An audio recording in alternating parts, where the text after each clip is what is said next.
How are you doing? I'm excited about this. Is one of my favorite things to do. So welcome on behalf of Lulu and the Tilt. Welcome to 2024 Content Entrepreneur Expo. You made it. You're here. How many first-timers to Cleveland, Ohio? All right. Welcome. As you can see, we're a little under construction right now, but it's good things. We're growing. So I sort of do part-time for the Tourism Bureau. So if you need any insight, I'm happy to help. I have some housekeeping, plenty of housekeeping stuff. I will get to those, but I want to share with you a story first. Look at that, right? He knows nothing yet. He knows nothing of what's to come. So this is me at 33, and I was about to start my journey as a content entrepreneur. I left my job as an executive at a media company here locally, and I had some wonderful mentors, and they gave me some suggestions about books that would help me on my journey. So Think and Grow Rich is a book that I would recommend, 7 Habits, of course. And if you like Robert Kiyosaki or not, he wrote a book called Rich Dad, Poor Dad that really made an impact on me in my career, because he said if you want to be successful and you want to make a lot of money in your business and have all your dreams come true, you need first to have assets that you control. Assets that you can control. And the second, you need to diversify revenue streams. You need as many revenue streams as you can. And I took that to heart. And if you think about that, whether you're looking at a business or whether you're looking at an individual, if you have somebody that's not making a lot of money, they generally have one or two sources of revenue. If you look at a content entrepreneur, if you look at an individual that is a millionaire or a billionaire, they have many, many, many different sources of revenue, right? They have stocks and bonds, and they own land, and they have multiple businesses. So that stayed with me, and I'm like, okay, assets and revenue. So now, 2007, I start on my journey to become a content entrepreneur. And this thing happened, which was a little side note. Our first event, Content Marketing World in 2011, actually happened on this stage, which is just really, really interesting. I don't know what that means for my career 13 years later, but we created this idea, and there are a lot of wonderful people in this room that had to see Robert Rose over there that was part of that. Laura Kozak, who works for the Tilt now, was part of that journey. My wife Pam was part of that journey. A lot of people were a part of that journey. But I learned the model of content entrepreneurship in the 2000s. And it looked pretty similar to this. We've got articles and blogs on our own website. We have an email newsletter, very important. We have proprietary research. We had a print magazine, believe it or not. We did in-person events, books, and we had a podcast. And we were building assets. And it was on my mind all the time. How do we build more assets? How do we take those assets and create multiple forms of revenue from those assets? So that was it. I knew that. I was in the business of building assets. How many assets can we build, create things that are of value, and then monetize those in as many ways as possible? And this is from my book in 2015, then 21, Content Inc., and Robert and I worked on this in Killing Marketing. It was this idea of, okay, once you build this loyal audience, then you've got 8, 9, 10, 12 different ways that you can generate revenue. I'm like, great, we've got that model. I understand that model. It's working. And the financial performance was great. After 3 years of losing money and struggling, the assets started to pay off, and we were almost a $10 million company in 2015, doing really, really well because we had assets and diversified revenue. I feel like you should repeat, like, assets, right, diversified revenue, right, right? Very important. Okay, if you remember 2 things, that's it, right? And then a wonderful thing happened. Social media, right? This is the greatest thing ever. It was like a miracle dropped from the sky and said, oh, you don't have to create all these assets anymore. We're going to give you this audience. You just have to show up with your content. And so the formula changed. It's like, not so many assets. You take that content, you show up on other people's site, and we're going to give you audience. And that audience is going to drive revenue for you. And we all bought into it, right? We're like, this is fantastic. So we go back to our model. We changed this model of the content entrepreneur of 2000, and we go into 2010. So instead of maybe content on our website that we own and control, well, let's go to Instagram and TikTok. It's working really well. Let's do that. Instead of proprietary research, we'll spend some time on Twitter. Very important time on Twitter. Instead of doing that print magazine, let's go spend some time with Mark Zuckerberg on Facebook.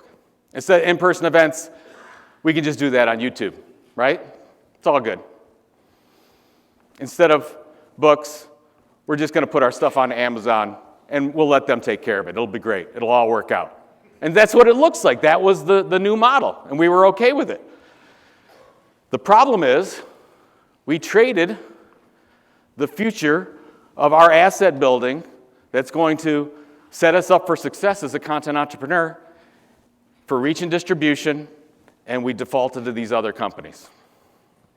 And I'm not saying that's all bad, because some great things happened from that, like Jimmy Donaldson, Mr. Beast, right? We wouldn't have Mr. Beast. And one of the greatest content creators of our time, done an amazing job. And we have people like this, who we admire, and we follow. No, come on.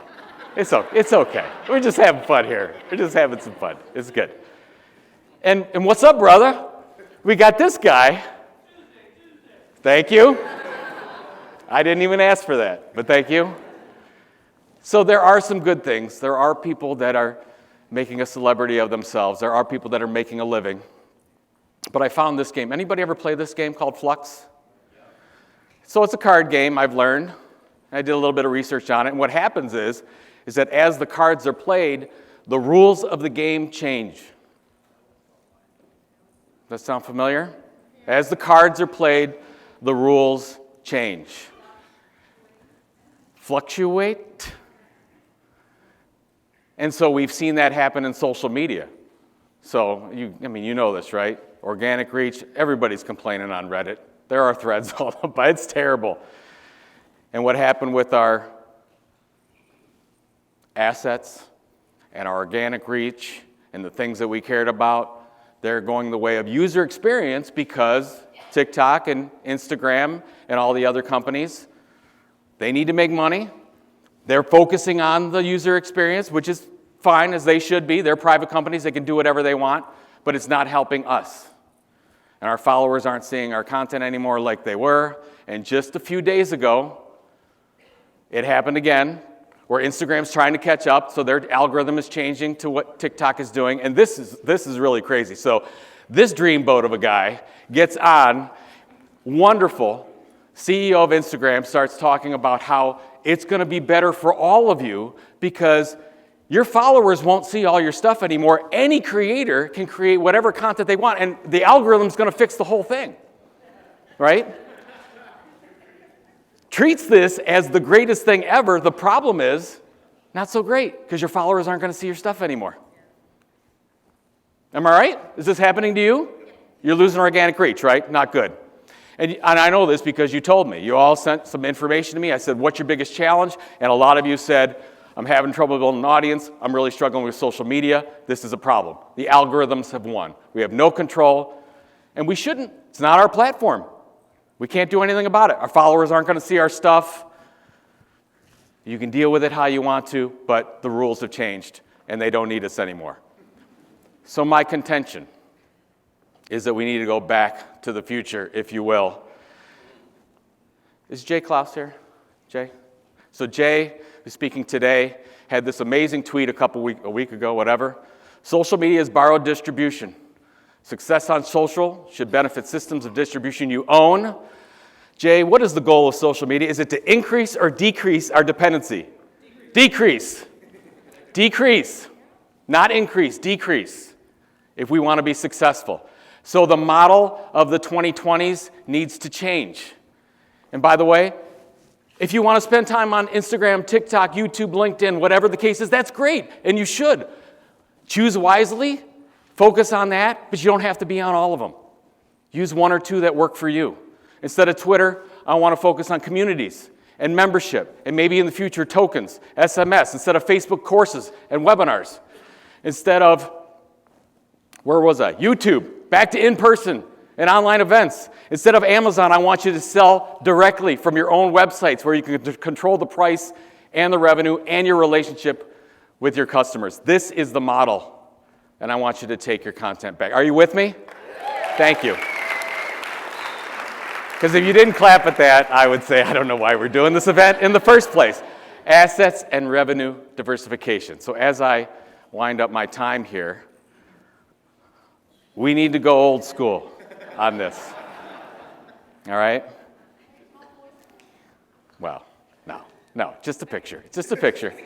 It's just, we got to go to partnering. If we're going to make this work, we're going to have to work together. That's why this event is so important, partnering and collaboration. And you said, when I asked you, what's the biggest challenge? What do you need out of this event? You said, I want to network. I need to collaborate. I need to find content partners. That's what this event is for. You need to find them here. You can find them here. And I love this story. So Billy Joel, maybe my favorite artist of all time, hadn't written a song for 30 years. Just didn't feel like he had a story to tell anymore. So what happens? He meets another singer-songwriter, Freddie Wexler. You can see how happy Billy is to meet Freddie. He meets another singer-songwriter. They start talking, they start collaborating, and Billy comes out with his first song in 30 years. If that doesn't get you, nothing's going to get you. We're in that position where we can work with each other to create better content, to build more loyal audiences, to be a content entrepreneur in 2024.